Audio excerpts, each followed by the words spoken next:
I'm in the middle of an abandoned runway. Why? Well, I felt like it was a cool place to film this intro. But in this video, I'm going to be going over my new and improved content creating strategy that I have planned out to make me a millionaire. Not because you're actually stupid if you think that's gonna make you $1 million. Well, for the past almost year now, I've been making videos online from my dorm room in college all the way back to here right now. I've improved, I've learned, and I've just got some things to talk about. I've been unprofitably day trading, I've been content creating Instagrams and social media platforms. I've played Division I football, and I've gained a little bit over 700 subscribers. And I'm basically forcing myself to get good at this content thing because by May 20th, if I don't have 1,000 followers on this Instagram account, I have to shave my eyebrows. But that's for a different story. I'm gonna get into this content. Now, before I dive in, here's a little summary of what I did this morning. I woke up at 6:30. I took a trade. I lost a trade. I went to my work to shoot some pictures for the restaurant, for their Instagram, just for their social medias in general. And then I went to the library to think about some new content ideas. And I discovered this idea. Planned out the idea on a page on my MacBook. And now I'm going to talk about it. From the editing process, to the principles that I use, to the equipment that I've purchased. You're going to know it all. Let's get into it. Ooh. All right, let's talk. So the $1 million content creation routine, strategy, whatever you want to call it, I've split it up into around 4 sections. The principles that I use, the equipment that I use, the editing process, and then your personal acting and sort of content that you're actually putting out. Now, I've stolen these first 2 principles from Colin and Samir and Mr. Beast podcast. It's don't click, they don't watch, and don't lie to your reviewer. Respect their time. Now, here's the thing. One thing that pissed me off as a viewer is clickbait. When I see a video and their title and thumbnail tells me something, and the first 5 seconds of the video is just not what that is. I didn't like it and I clicked off. Also, it's a principle for getting people to click on a video. If the title and thumbnail are bad, I'm not going to click on it. Therefore, I'm not even going to view the video at all. So the most important thing that a video should have is a good title and a good thumbnail. You don't have that, you don't have a viewer. It's as simple as that. The next principle and last principle that I want to talk about is organic is king. And I'm not talking about food, I'm not talking about healthiness, I'm talking about how you get your followers. Now here's the thing. Most people with a good sized friend group on Instagram have around 1,000-ish followers. Maybe a little bit less, maybe a little bit more, but around 1,000. If you were to tell every single person on your Instagram, your personal friend that don't really subscribe to your content that you want to promote, hey, I have a YouTube channel, you should follow it. You're probably going to get a good amount of followers. But those aren't organic followers. Those aren't followers that you gain from the algorithm and that our viewers actually want to watch your content. It's followers that you have just because you're friends with someone. And at the end of the day, when you're counting your viewers, they don't really correlate. My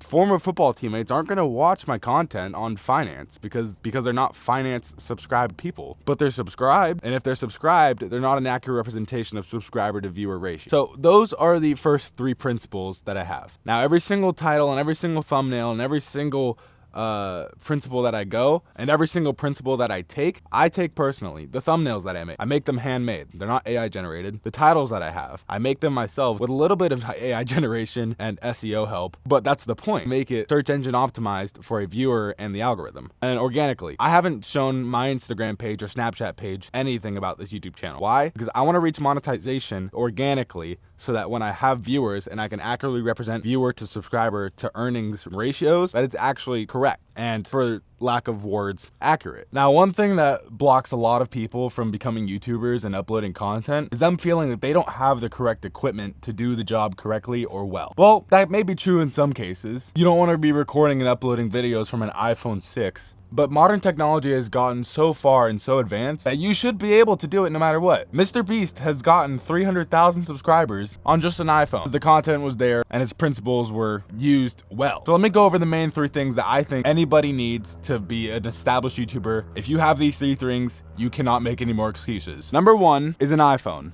There are currently 118 million people that own an iPhone. If you have someone saying, oh, I need a camera for this, oh, I need a high quality camera for this, they're just straight lying to you.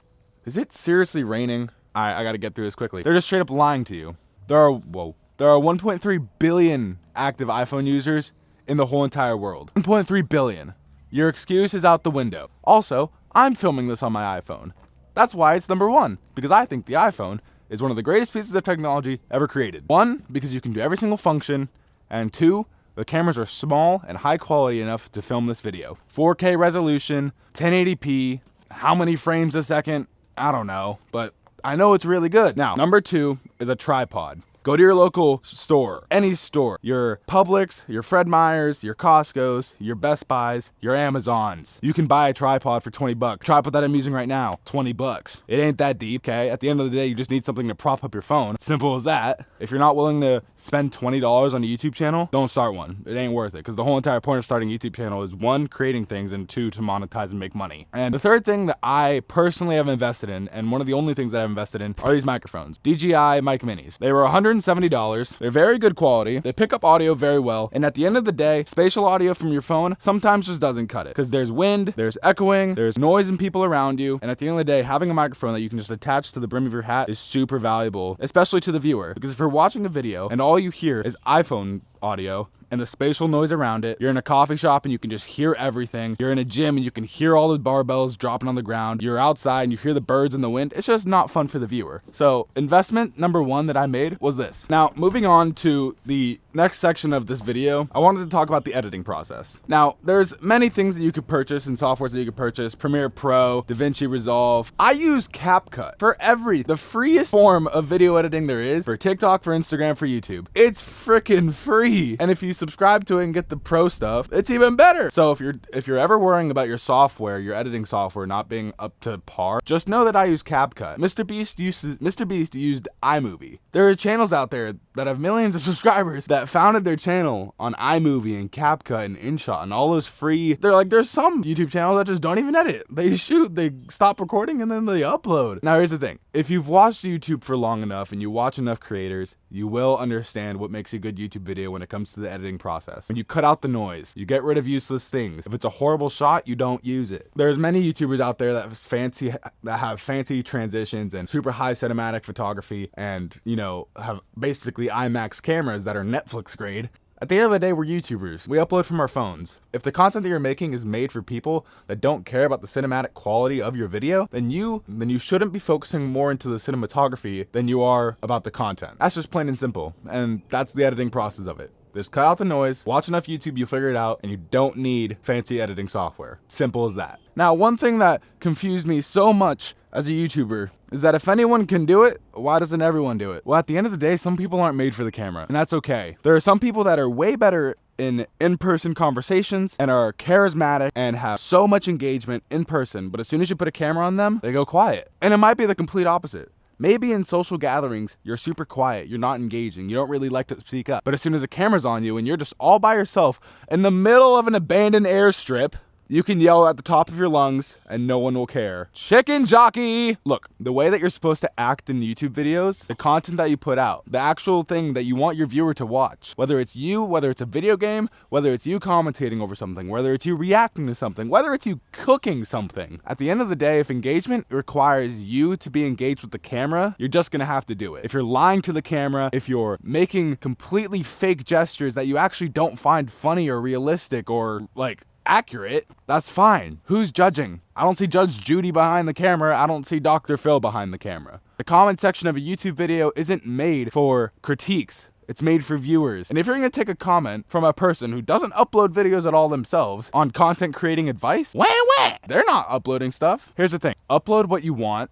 Upload a lot. You'll learn very fast what's good and what's not. Ooh, that rhymes. Ooh, that rhymes. That's a bar. But one quote that I always went by if I had to make a public announcement or do any form of public speaking. Oh, it's raining. It's fake it till you make it. All right, I gotta get inside. It's raining like hell. Gotta go. All right, sorry for cutting y'all short there, but I really just didn't want to get all my really mid equipment wet. So thank you guys for sticking around in this video if you made it this far.